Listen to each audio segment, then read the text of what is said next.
श्री वाल्मीकि निर्मित आर्ष रामायण आदि काव्य के बालकांड में 25वां सर्ग। श्री राम जी के पूछने पर विश्वामित्र जी का उनसे ताटका की उत्पत्ति, विवाह एवं शाप आदि का प्रसंग सुनाकर उन्हें ताटका वध के लिए प्रेरित करना।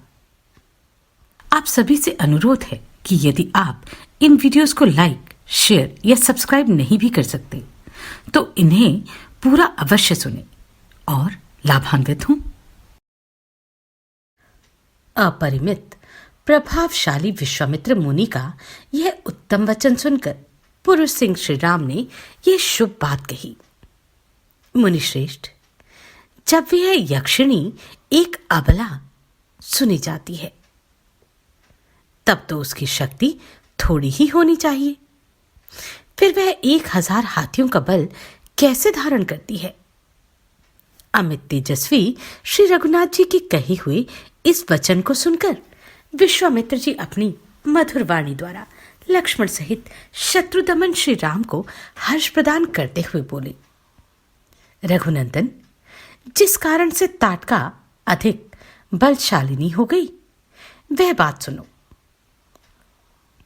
उसमें वरदान जनित बल का उदय हुआ है, अतः वह अबला होकर भी बल धारण करती है, अर्थात सबला हो गई है।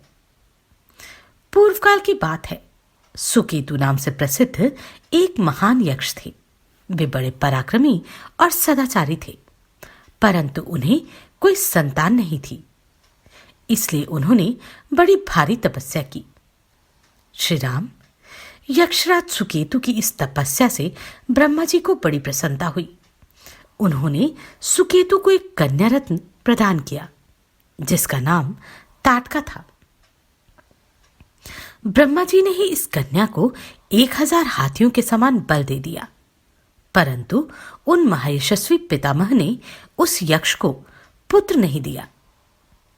उसके संकल्प के अनुसार पुत्र प्राप्त हो जाने पर उसके द्वारा जनता का अत्यधिक उत्पीड़न होता। यही सोचकर ब्रह्मा जी ने पुत्र नहीं दिया। धीरे धीरे वह यक्ष बालिका बढ़ने लगी और बढ़कर रूप यौवन से सुशोभित होने लगी। इस अवस्था में सुकेतु ने अपनी यशस्विनी कन्या को जम्बूपुत्र सुंद के हाथ में उसकी पत्नी के रूप में दे दिया।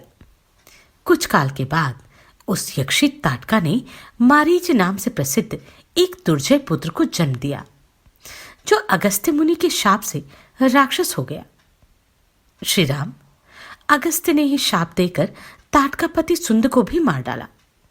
उसके मारे जाने पर ताटका पुत्र सहित जाकर मुनिवर अगस्त्य को ही मौत के घाट उतारने की इच्छा करने लगी। वह कुपित हो मुनि को खा जाने के लिए गर्जना करती हुई दौड़ी। उसे आते देख भगवान अगस्त्य मुनि ने मारीच से कहा, तू देवयोनि रूप का परित्याग करके राक्षस भाव को प्राप्त हो जा। फिर अत्यंत अमर्ष में भरे हुए ऋषि ने ताटका को भी शाप दे दिया, तू विकराल मुख वाली नरभक्षिणी राक्षसी हो जा। तू है तो महायक्षी, परंतु अब शीघ्र ही इस रूप को त्याग कर तेरा भयंकर रूप हो जाएगा। इस प्रकार शाप मिलने के कारण ताटका का अमर्ष और भी बढ़ गया। वह क्रोध से मूर्छित हो उठी और उन दिनों अगस्त्य जी जहां रहते थे उस सुंदर देश को उजाड़ने लगी। रघुनंदन, तुम गौओं और ब्राह्मणों का हित करने के लिए दुष्ट पराक्रम वाली इस परम भयंकर दुराचारिणी यक्षी का वध कर डालो। रघुकुल को आनंदित करने वाले वीर, इस शापग्रस्त ताटका को मारने के लिए तीनों लोकों में तुम्हारे सिवा दूसरा कोई पुरुष समर्थ नहीं है। नरश्रेष्ठ, तुम स्त्री हत्या का विचार करके इसके प्रति दया न दिखाना। एक राजपुत्र को चारों वर्णों के हित के लिए स्त्री हत्या भी करनी पड़े तो उसके मुंह नहीं मोड़ना चाहिए। प्रजापालक नरेश को प्रजाजनों की रक्षा के लिए क्रूरतापूर्ण और क्रूरता रहित पातक युक्त अथवा सदोष कर्म भी करना पड़े तो कर लेना चाहिए। यह बात उसे सदा ही ध्यान में रखनी चाहिए। जिनके ऊपर राज्य के पालन का भार है, उनका तो यह सनातन धर्म है। कुकुत्सकुल नंदन ताटका महापापिनी है, उसमें धर्म का लेश मात्र भी नहीं है, अतः उसे मार डालो। नरेश्वर सुना जाता है कि पूर्वकाल में विरोचन की पुत्री मंथरा सारी पृथ्वी का नाश कर डालना चाहती थी। उसके इस विचार को जानकर इंद्र ने उसका वध कर डाला।